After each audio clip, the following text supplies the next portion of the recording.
Est-ce que vous savez pourquoi on roule à droite en France? L'une des formes les plus concrètes de dépaysement que rencontrent les Français qui empruntent le tunnel sous la Manche avec leur voiture, c'est que dès qu'ils posent un pneu sur le sol anglais, il faut qu'ils roulent à gauche, alors que nous roulons à droite. La question de savoir de quel côté il fallait rouler s'est posée avec force au moment où a été élaboré le premier code de la route au début du XXe siècle. Jusque-là, la circulation attelée était régie en France par la loi sur la police du roulage et des messageries publiques datant du 30 mai 1851.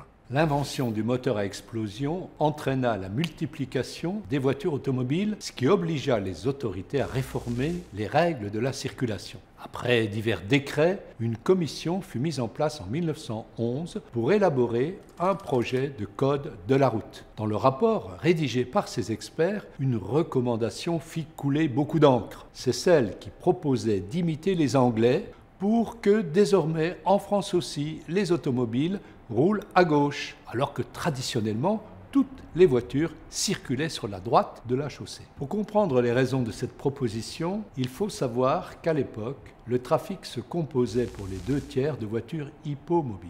Les cyclistes représentaient 27% du total et les véhicules à moteur, automobiles et motocyclettes, à peine 8%. Au début du XXe siècle, la France n'était donc pas encore vraiment sortie de ce que l'historien Daniel Roche a appelé la culture équestre. Les voitures hippomobiles étaient conduites par des cochers qui, depuis la nuit des temps, étaient positionnés à droite pour que le fouet soit placé sur le côté extérieur de la voiture.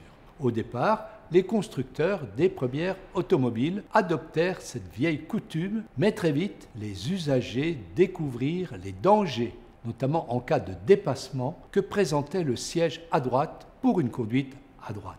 Toutefois, le marquis Jules Albert de Dion, qui avait fondé en 1883 avec son associé Georges Bouton la Société des automobiles de Dion-Bouton et qui fut pendant une courte période le plus grand fabricant automobile au monde, refusa énergiquement de déplacer le volant à gauche. Au-delà des arguments techniques, ce que défendait le marquis, c'est son identité d'aristocrate façonnée par des siècles de culture équestre. Pour résoudre le problème de la sécurité, il proposa donc qu'on imite les Anglais et que, par conséquent, en France aussi, les voitures roulent désormais à gauche. Comme il était l'un des membres les plus influents de la commission, celle-ci entérina sa proposition. Mais elle fut rejetée à une large majorité par les élus du peuple français. Le décret sur le code de la route fut finalement adopté en 1921, très proche du projet de code de 1912, sauf que l'idée de rouler à gauche fut définitivement abandonnée.